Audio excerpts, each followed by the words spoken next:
Secret room? A door in my closet opens from the other side. It was not remarkable until the night it forgot its role. Closets are supposed to be neutral. Storage, fabric, dust, the faint smell of detergent, maybe a forgotten shoebox. Mine had always been a square space with one rail, one shelf, and a carpet stain shaped like a continent I never cared to name. The moment I noticed something was wrong, it wasn't even visual. It was the sound of hinges. Hinges make a specific complaint when they move. The groan of metal rubbing on metal that only happens when a door is pushed from a side it wasn't expecting. My closet door had no reason to move. It had been closed since I slid hangers across the bar that morning. And there is no draft strong enough to argue with a fitted door in a carpeted bedroom.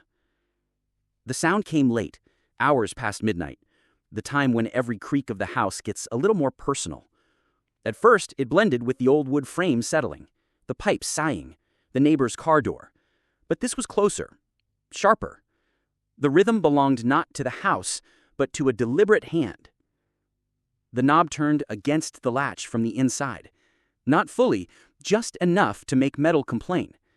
The sound repeated once, paused, then stopped, as if whoever had tried decided the attempt wasn't worth finishing.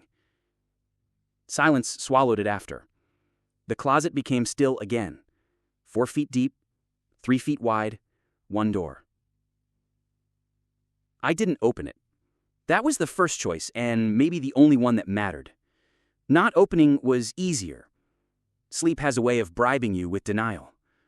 Still, my eyes didn't leave that rectangle of wood. Every shadow on its surface rearranged itself to become a question. The room outside the closet was mine. My posters, my bed, my scattered laundry. But the door had learned to disagree. By morning, denial disguised itself as logic. Doors swell in humidity, wood frames warp, hinges loosen. Maybe I hadn't pulled it closed properly and gravity took the invitation. The knob twisting? That could have been imagination. Sleep-deprived muscles making a shape from nothing. People hear what they fear when the hour's too late to fix it. I pushed the closet door open. Clothes sagged on wire hangers, coats pressed flat against each other, shoes tumbled in pairs and orphans. Everything exactly where it should be. No mark of intrusion, no gap in the wall, no space for another door. But the knob turned more easily than it should have, as though it had been oiled. The second night offered proof. Lying half asleep, the groan came again. This time I watched the knob twist 3 degrees left, pause, then snap back like a child caught peeking. The latch clicked softly against its strike plate. Not all the way open, just enough to confess. That night, I didn't barricade the door. I lay awake and waited, heart rehearsing stumbles. At 2:47 a.m., the knob turned, the latch released. The door cracked. The draft arrived colder than before, like an air conditioner running behind drywall. The dark that filled the seam felt thicker than the absence of light. It was weight, like fabric pulled across the eyes. This time the door opened further, 2 inches. Wide enough to see the coats sway gently as though they'd been brushed aside. Wide enough to reveal a slice of wall behind them that didn't match the others. Not white drywall, plaster, faded and cracked, with a faint outline that could have been another door, set deeper, its frame misaligned. And then the most important detail. The knob on that hidden door. Brass, tarnished, waiting. It wasn't mine. The third night proved it wasn't accident. Not a draft, not warping, not my mind playing its tired tricks. This time, the knob turned smoothly, without hesitation. The latch released. The door cracked an inch, spilling a draft colder than my room should have contained. The dark inside the closet wasn't the dark I knew from before. It was deeper, the kind that swallows light instead of bending it. I pulled my blanket up and stayed frozen, listening to nothing happen. Morning revealed the door shut again, latch caught. My clothes hung silent, the stain still shaped like a continent. But the air smelled faintly of chalk dust, the way school hallways smell after janitors clean erasers into bins. My closet had no chalkboard, no reason to hold that smell. Days became rituals of rationalization. I checked the hinges, tested the latch, measured the alignment of the frame. Everything behaved obediently under daylight. Nights became rituals of waiting. The knob twisted at inconsistent hours, sometimes after midnight, sometimes closer to dawn, once as early as when streetlights clicked on outside. Always the same sequence: twist, release, crack open, stop. I began stacking shoes against the door before sleep. By morning, the shoes were always exactly where I'd left them, lined in stubborn rows. But each night, I felt the knob flex against their weight, a pressure transmitted through wood into leather soles. The door always retreated without victory, but the ritual left me staring at the ceiling, waiting for the test. One evening, curiosity replaced fear enough to try something different. I cleared the closet, pulled everything out: shirts, coats, boxes, shoes, even the laundry bag. With a flashlight, I scanned every corner. Bare drywall, no hidden panel, no trapdoor, just the shape of a closet as builders have made them for decades. Yet when I turned the light toward the seam where the door met the jamb, I saw it. A line of dust along the inside edge, disturbed in a perfect arc, as if fingers had pressed there from within. The idea that something had touched the door wasn't abstract anymore. It was measurable, physical. Dust is honest. It records where presence doesn't belong. And my closet had been keeping records. Morning made excuses again. Plaster can look like anything when half hidden by coats. Brass can be a trick of reflection.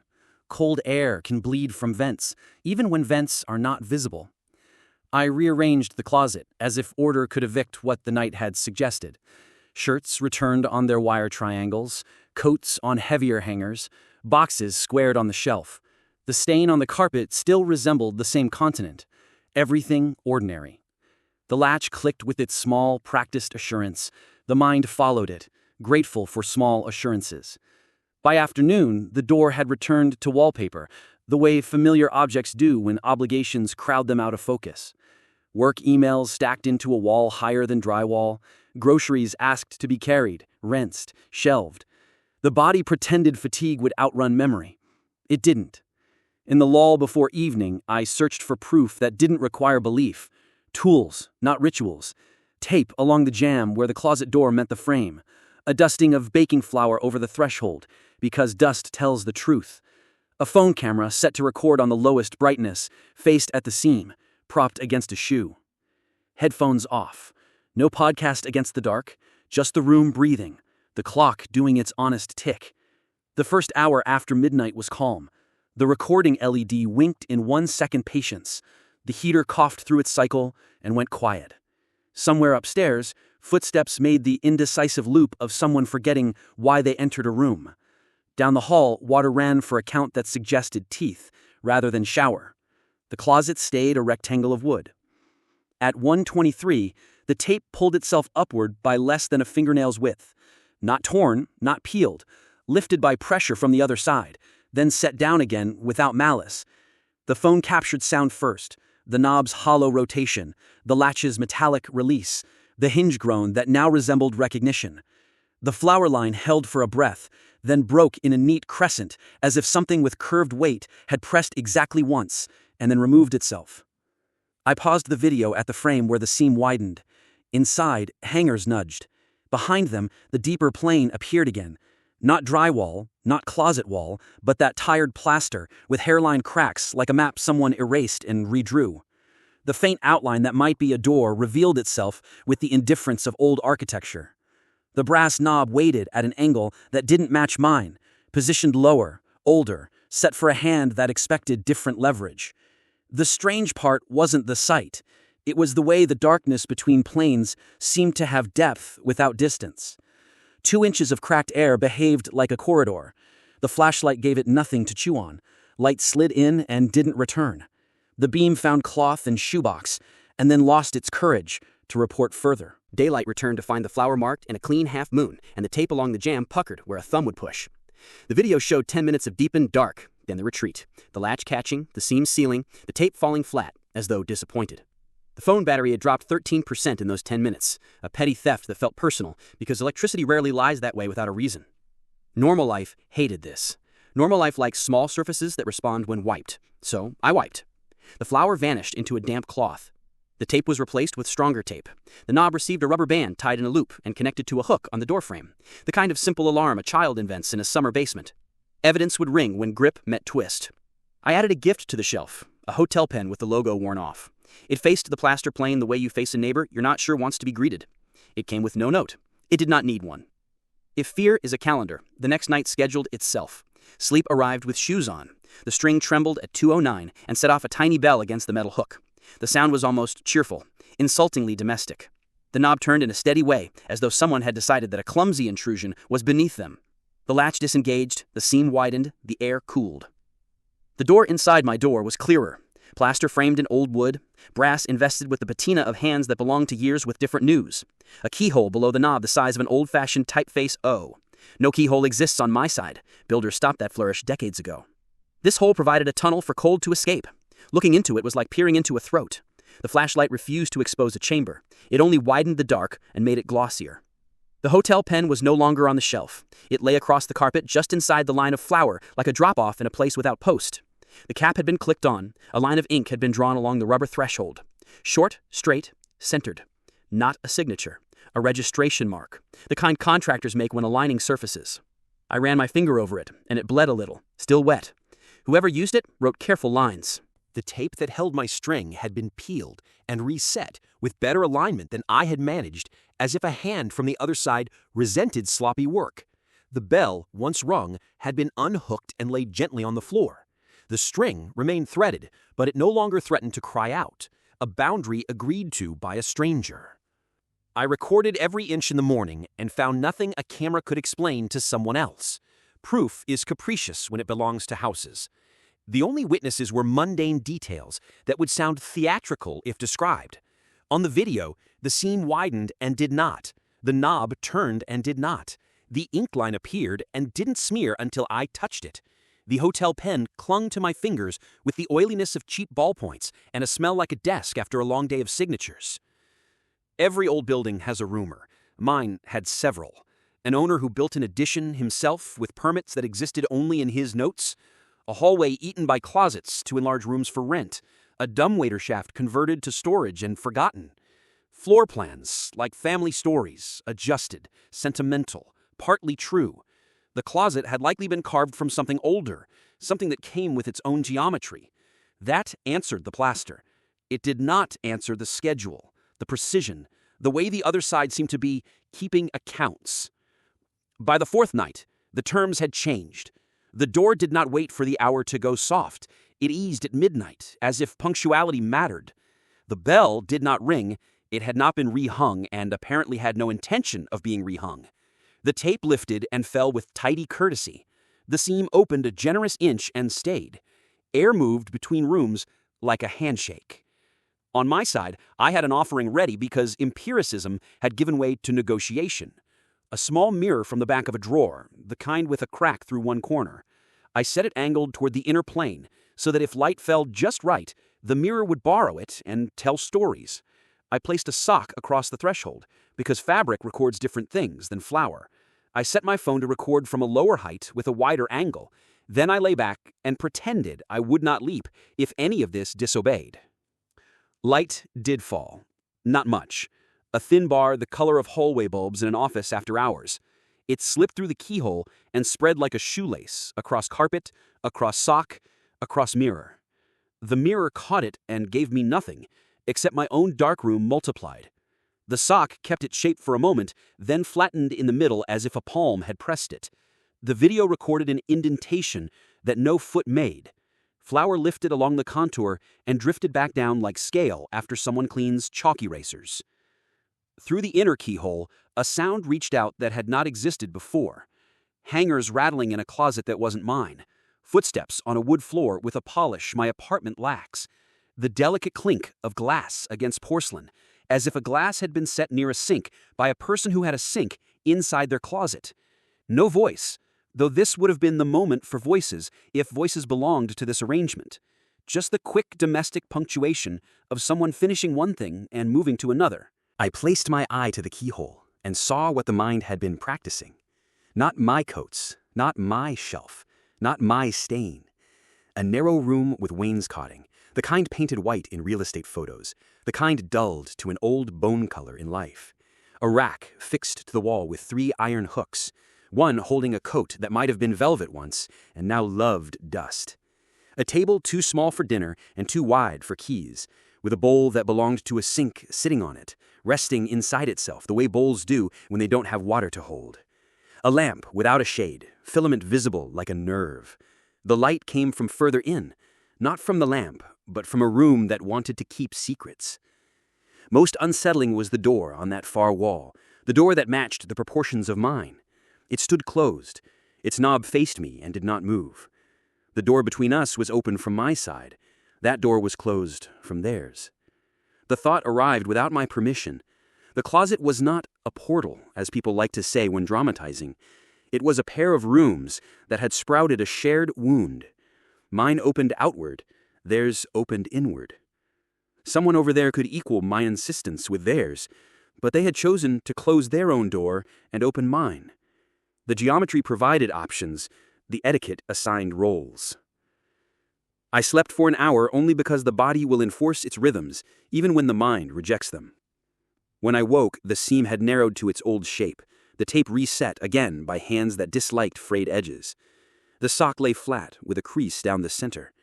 The mirror had fogged, as though someone had breathed across it in a tiny rectangle. The phone had stopped recording at 12:47, without running out of battery, as if an invisible thumb had found the red circle and pressed. Day widened and argued with me less. I checked the hallway outside my apartment and saw no scuffs, no new paint, no footprints that would suggest construction behind a nearby wall. I listened for plumbing when neighbors showered and heard none in the direction of the closet. The building shrugged. Buildings do that when asked to confess beyond their contracts. That evening, I made a rule, not loud, not written, but deliberate. The closet would be cleared, an hour before midnight. Shoes would be stacked elsewhere, coat hangers relocated to the bathroom rod, the carpet vacuumed, not because cleanliness invites safety, but because a groomed surface takes prints. On the shelf, a sequence of 3 found objects would be lined like beads: hotel pen, subway token with the center cut out, and brass button from a coat long gone. If anything moved, if anything disappeared, if anything arrived, the ledger would be visible. A ledger existed even if paper refused ink. Both sides had begun to keep track. At 12:04, the seam opened with an ease that suggested practice. The air changed flavor, less chalk dust, more stale soap. A thin whine rose and fell, as though a wire somewhere had been plucked and would not stop vibrating. The inner darkness contained more shape this time. The lamp without a shade wore its filament lit, and the bowls nested on the table had traded places. On the shelf, the pen had been moved to the token and balanced there, as if making a small bridge. The brass button was gone. Panic is exhausting. Curiosity is caffeinated. I reached through the gap and let fingers test the air between worlds. A sharp cold met the skin over my knuckles. An instructed cold, like the metal inside a freezer, not weather. The inner keyhole glowed faintly. Something on the other side had drawn a line across it. Ink, maybe, or graphite. A registration mark to match mine. Consolation or claim? The brass button had not rolled far. It lay on the inner floorboards, visible through the gap, nudged against the molding as if pocketed and dropped by a distracted hand. It might have been an invitation. It felt like one. I slid 2 fingers along the threshold and pinched the button. It was warmer than the air, metal that had met a palm. The moment it crossed into my side, the closet breathed differently, like a room equalizing pressure after a door to a stairwell opens. An exchange had happened, and exchanges implied debts. I set the button on my shelf beside the token bridge. The pen rolled toward it, changing the small geometry, creating a shape like an arrow. The arrow aimed at the plaster plane dividing us. The keyhole on the inner door dimmed, then brightened, then dimmed. An eyelid without an eye. Rooms habituate you to sounds. Over the next week, the schedule stabilized enough to feel like a shift change. Midnight to 1, seam open, air trade, rearrangements. 1 to 2, stillness, as if both sides observed a break.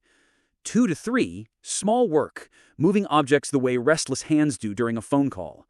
From 3 on, retreat and repair. Tape smoothed, string rehung if I rehung it, flour wiped with a rag I did not leave. There was a signature quality to the wiping. No streaks, corner squared. Whoever shared the wound disliked sloppy ends. The brass button acquired a companion on the 5th night. A small square of paper folded twice. Heavy stock, blank on both sides. Not a note, a card with purpose withheld. On the 7th, the pen was replaced with a pencil sharpened until the wood met graphite in a long, elegant taper.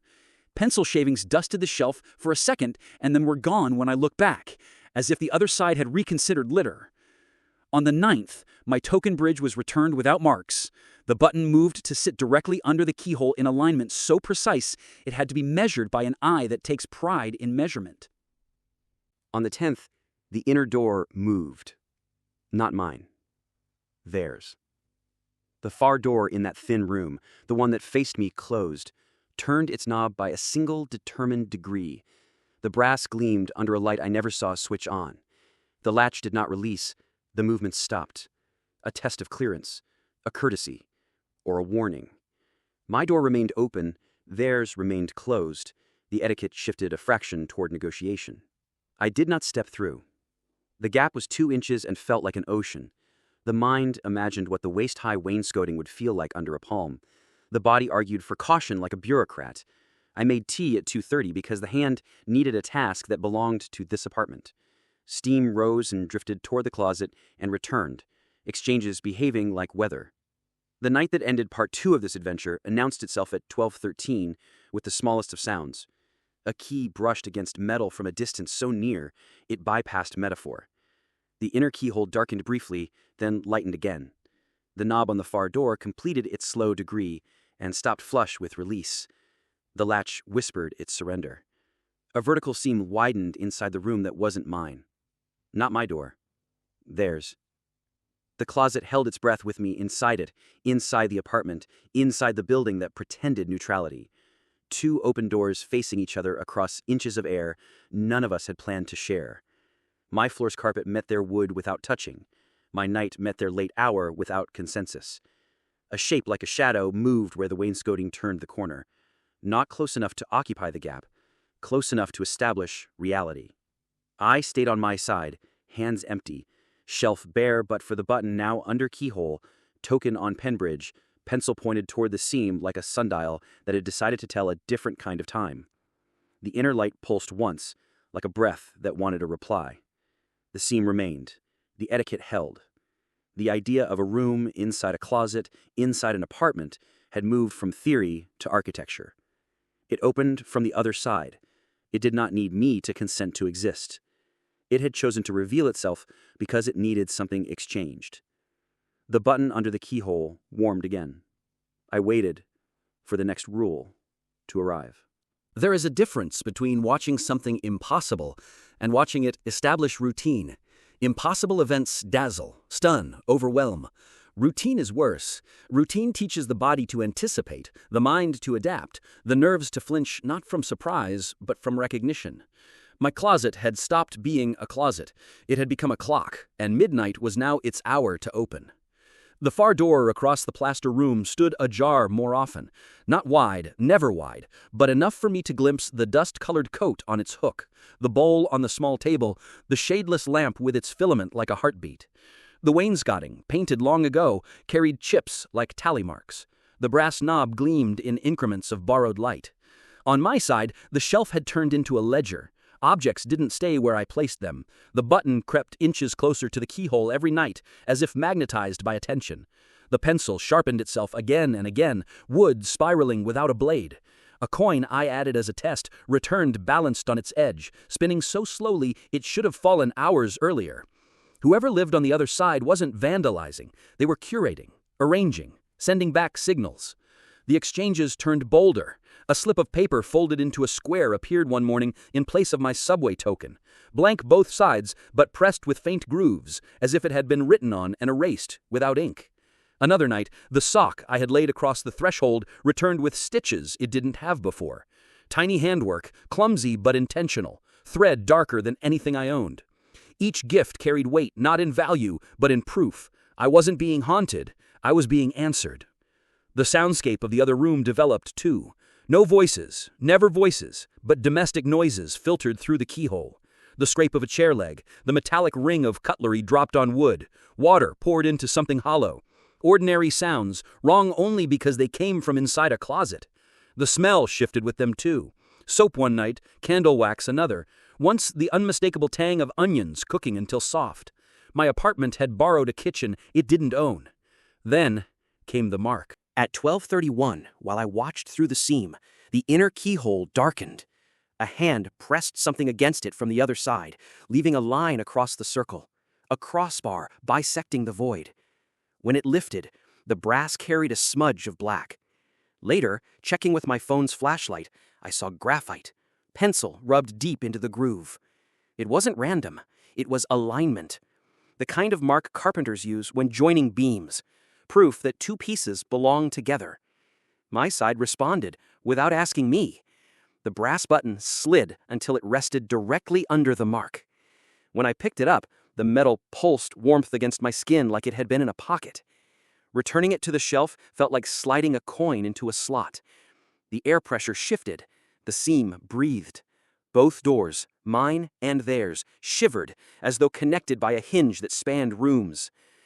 That was when I realized the etiquette had rules. Rule 1. They open my door, not theirs. I am the guest, never the host.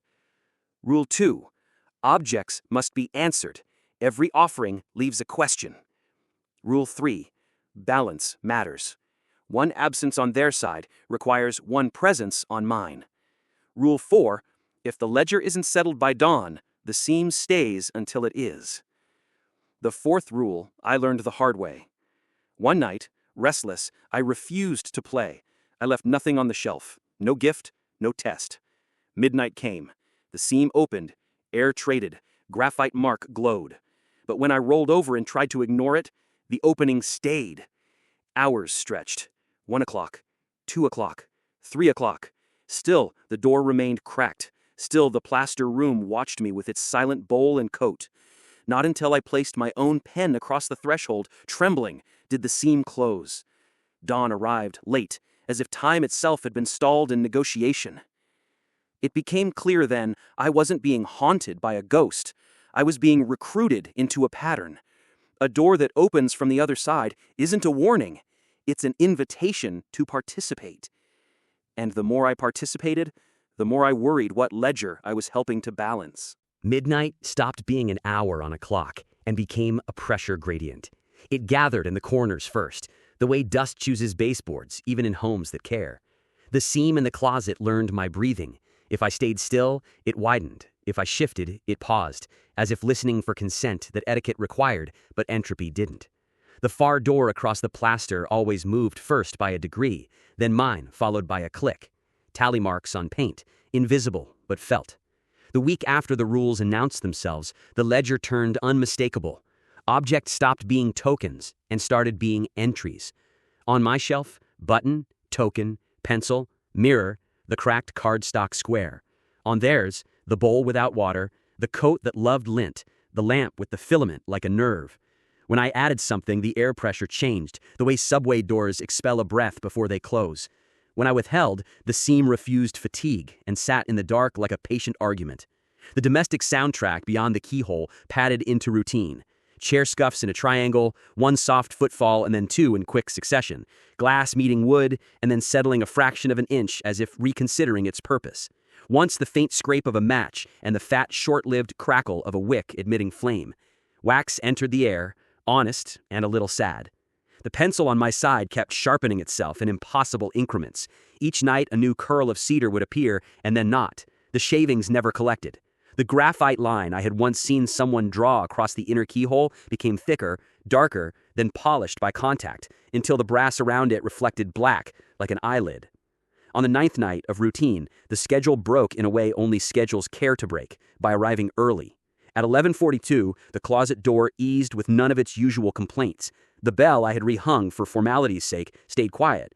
A hand on the other side had lifted it. The seam opened 2 inches in one slow exhale and held. The far door stood not ajar, but open halfway. Wainscoting turned a corner into a deeper room, and the lamp without a shade burned steady as a low star. The bowl sat on the table without its twin stacked inside it. The coat on the hook had been folded over the rack as if someone had used the hook and then doubted the decision mid-motion. On my shelf, the brass button had been moved again, now directly under the keyhole with the accuracy of a spirit level. Beside it, new weight had appeared. A small metal key, iron or steel, with a long neck and a head like a trefoil. Not a modern lock's partner, not the teeth and grooves shape cut in hardware stores. This key belonged to a lock that had existed before softly rounded door hardware took over the world. Its metal held warmth the room couldn't have lent it. It had been in a pocket. Keys say what they expect without language. This one said door. It also said debt. The far door waited with its latch already surrendered. The trefoil head fit the size of my palm in a way mass-produced keys never do. It wasn't ornate, it was practical, not a souvenir, a tool that had been used long enough to know the hand it belonged to. Rules existed, and rules had been learned. I placed the token on the shelf flush with the button. I placed the mirror to face the seam and leaned it there until the cracked corner almost scraped the jamb. I left the pencil in full view, sharpened, ready. Then I took the key. Metal touched skin, the seam widened another fraction the way a wound softens when a doctor arrives with an instrument it recognizes. The inner door lock did not belong to a knob. It belonged to the keyhole under it, and a scutcheon plate with a long, narrow mouth. The key met it and seated with a logic that didn't require force. Turning it solved a small puzzle my hand had been rehearsing in its nervous habits for days. The inner latch moved by a sound rather than sight. The far door eased a breath wider and stopped. One rule returned to mind with the stubbornness of an equation. They open mine, not theirs. But a key had crossed the ledger. Objects demanded answers. Balance mattered. The seam waited. Etiquette asked a question. If a door opens from the other side, and the other side offers a key, what is the polite reply? Not stepping through was the reply. The key turned back and returned to the shelf. The seam relaxed without closing. The air traded. The lamp's filament held. The bowl on the table picked up a vibration from footsteps I could not see. The graphite alignment mark on the inner keyhole caught and reflected the shaky shape of my eye. I reached for the composition of gifts and tidied them.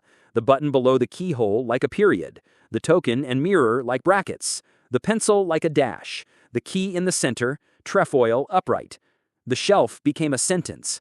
The far door remained half open, its hinge hiding most of whatever needed to be hidden. The closet learned patience from me or taught it. Reciprocity makes ownership look like illusion. The next night answered my restraint with a demonstration of standards. Midnight arrived on time. The seam widened. The far door opened the seam half, then 3/4, then the limit that its hinge geometry allowed. The lamp's bare filament sizzled gently, not failure, just a sound metals make when they believe work matters. Beyond the door, the deeper room revealed a strip of floor that ran parallel to mine, wood boards laid in a pattern that did not match my apartment's. The boards had a runner down the middle, fabric woven in a pattern so faded it might have been abstract or floral, or a long list of something people used to believe. A table longer than the first waited at the far edge of my view, holding a single plate and a single folded cloth. The fork lay on the wrong side, in a way that suggests left-handedness or impatience, a detail that children notice and adults explain away. The metal key was gone from my shelf. In its place sat an envelope, ivory paper with no seal, edges deckled by a blade that liked texture. It weighed nearly nothing and nearly refused to be touched. The front carried nothing. Not my name, not a number, not a stamp. The back carried a smudge like graphite, like the alignment mark had touched it. Inside, paper cut to fit, blank as the space between breaths, not lined, not watermarked, blank. The exchange had escalated to symbol. A key had crossed from there to here. An envelope had traveled back. I considered writing a note that would answer questions the way letters claim to. Then I looked at the rules again. No voices, no advice, no names. The ledger did not want sentences about feelings. It wanted entries, tokens, marks, alignments. In a system that organizes air with 2 doors, letters are too loud. The envelope returned to the shelf, closed, unmarked. The seam did not object. The far door remained where its hinge had stopped it. The coat on the hook swayed once and then chose stillness. Someone on that side had learned to stand without footsteps, because footsteps travel. I could sense posture, the way one senses another person just out of sight in a grocery aisle, the presence of weight acting on air. Being watched by someone who refuses to become a figure produces a new species of fatigue. It doesn't exhaust muscle. It picks at attention until attention frays. After a week of exchanges, I lived my days inside a quietly frightened perimeter. Lights brighter in hallways, water on the stove never left alone. Phone carried room to room like a talisman that could call someone who could not help if tonight decided to become a story the building wanted to write. So when the ledger finally revealed what it wanted, it felt less like revelation and more like a balance field reaching equilibrium. The night announced itself by smell, not sound. Not chalk, not wax. Paper that had lived near heat. Paper that had been folded and unfolded a number of times the fingers could tell. The lamp's filament glowed at the same modest wattage. The seam pushed to its comfortable 2 inches and stopped. The far door stayed at its hinge limit, and on the threshold, a document lay like a bridge slat between floors. Not the envelope, a page torn from a bound book with a stitched spine. The tear wore thread hair at its edge. The top read like a form, the way forms read when institutions love them. Lines for dates, for addresses, for owners. Below, a rectangle for a signature. Under the rectangle, words printed in a font that had been fashionable when people trusted fonts. Occupant of record. The line beside it was blank. In the lower right corner, a box faintly printed with an old city department seal, faded to the color of filing cabinet paint. Paper older than my apartment. Paper that had outlived desks. The ledger wasn't a metaphor anymore. It was municipal. It wanted a name to keep. One name. One occupant to match the room. The ledger's arithmetic finally stepped into daylight.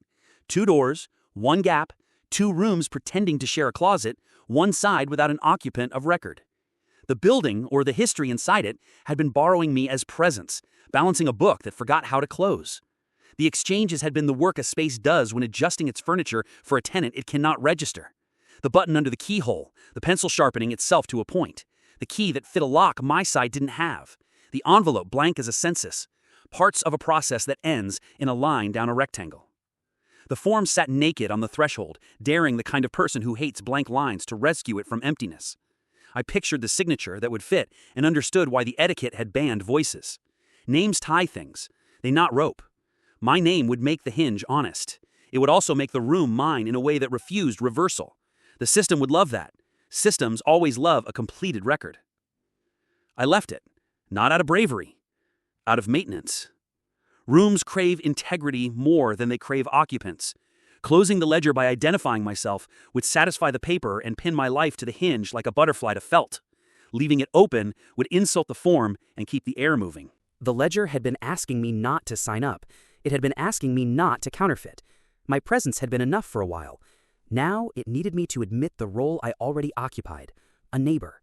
Not an occupant, not the named party.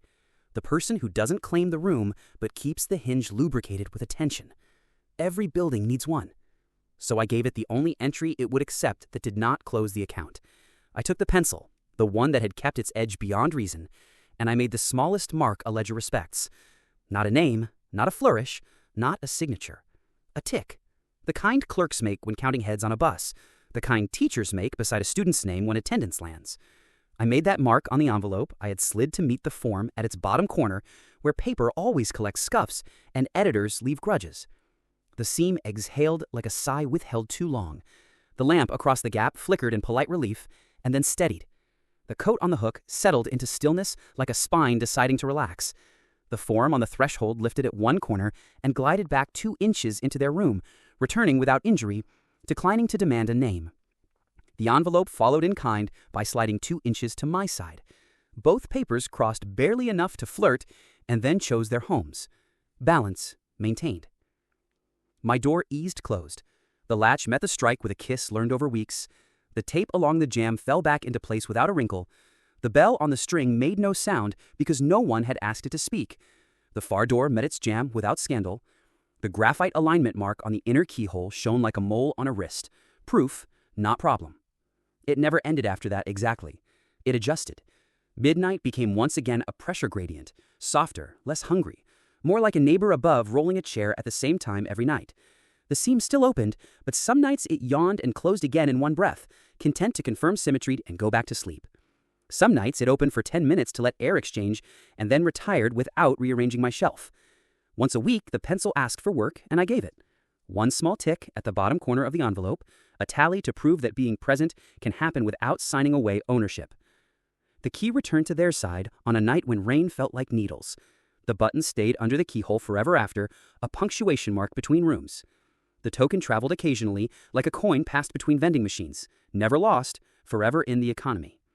The mirror cracked one more degree and then stopped, satisfied that its work, showing me that 2 rooms can share a darkness without sharing a name, had been accomplished. In the gap, a draft sighed the way buildings sigh when a door a floor away opens and pressure equalizes. The page lifted by a corner and settled again. The coat on the hook swayed a fraction. The bowl on the table found its center. Someone on the other side let a hand fall from whatever they had been holding and decided to wait instead of insist. Morning returned with the page still there. Noon came and went. Evening colored the seam with street lamp amber. Midnight resumed its habit and moved both doors to their degrees. The page sat between worlds like a third hinge without screws. The form needed an answer and got one, just not the one it expected. I slid my envelope across to meet it, ivory on aged white, blank on printed. The corner of the envelope touched the bottom edge of the form and made the kind of contact that people call a kiss when they miss precision. In the mirror angled on the shelf, the shapes made a shallow V, the geometry of a book read by 2 people who do not speak. The seam acknowledged the arrangement with a breath. That night, nothing else moved. The lamp glowed at a steady low. The coat learned stillness perfectly. The bowl refused to become a sink. The pencil did not shorten another millimeter. Fatigue came without surges of adrenaline to push it away. I rested with the door 2 inches open and paper patient enough to learn. The next 3 days held their line. The form sat. The envelope sat. The air traded. The hinge played fair. I added nothing. I removed nothing. The ledger learned that some entries arrive not as signatures, but as standoffs. Standoffs keep ledgers honest by reminding them that not every blank exists to be filled. On the 4th night, something softened. The far door, which had lived at its hinge limit like a well-trained guard, eased inward another inch. The first new motion since the key's introduction. The room beyond showed more floor and a new angle of wainscoting. A second hook appeared on the wall with nothing hanging from it. The lamp's filament buzzed with a tired hope. The form on the threshold, exposed to 3 days of breathing from both sides, curled slightly. The envelope matched it, corners lifting as if they had agreed to mimic. The seam deepened, not wider, but deeper, the way darkness acquires texture. I saw into the keyhole and saw past the first room into a slice of another, the hint of a window higher than mine, glass divided into panes by wood that had been painted too many times and would no longer accept a new coat without complaint. The room on the other side had a view of time, not of my street. If there is a climax, it is quiet. 2 doors faced each other across a gap and decided that balance was better than conquest. A form asked for an occupant of record and learned to live with a tick instead. A closet learned it was also a hinge between times. An apartment learned it had a neighbor that did not pay rent but paid attention. And I learned that some hauntings are requests to keep systems honest, not invitations to join them. Sometimes the knob still turns before I expect it. Sometimes the seam opens wider for a breath, like a patient in a hospital drawing air to test a new lung. Sometimes I catch a smell that belongs to a kitchen I do not own, or hear a chair leg drag where no chair sits. On those nights, I put the envelope to the edge and run a finger along the graphite line on the keyhole and wait for the room to breathe back. I do not sign the form. The ledger fills without me in the place reserved for that line, and the building stays true on its axis. Neighbors exchange favors. That is all this ever was. I keep the hinge honest, they keep the seam polite. Every house wants this kind of truce more than it wants a story. The horror, if it deserves the name, is how easily a life can slide into a book it never meant to write. The relief is that sometimes a tick in the corner of a page is enough to say present without surrendering the pen. When I move one day, as people do, I will leave the mirror and the button, the pencil worn absurdly long for its lead, the token with a scratch, and the envelope with its quiet constellation of ticks. Whoever opens the closet on a future midnight will inherit a room already calibrated. Their fear will be smaller for it, their curiosity more useful. The seam will know their breathing, the ledger will wait without hunger. The far door will learn to open from the other side when it needs air and shut when it needs rest. And in a city of doors, most of which open one way, a pair will keep teaching each other the etiquette of two. If you ask whether the other occupant ever showed a face, the answer is that faces are for stories that crave spectacle. This arrangement craved maintenance. Faces would have confused the ledger, names would have handcuffed it. The better ending is the one that doesn't close the hinge. Midnight is quieter now. The room remembers. The closet door sleeps. Sometimes, at 13 minutes past, the inner keyhole glints as if a pencil has brushed it across absent-mindedly. I lift my hand in the air between worlds and let it rest there long enough to count to 5. Then I pull the door gently toward the latch and let it meet the strike like a promise kept. The apartment breathes in rhythm. The building hums. 2 rooms hold the line. And a blank form folds itself back into the book it tore from, undecided and at last content.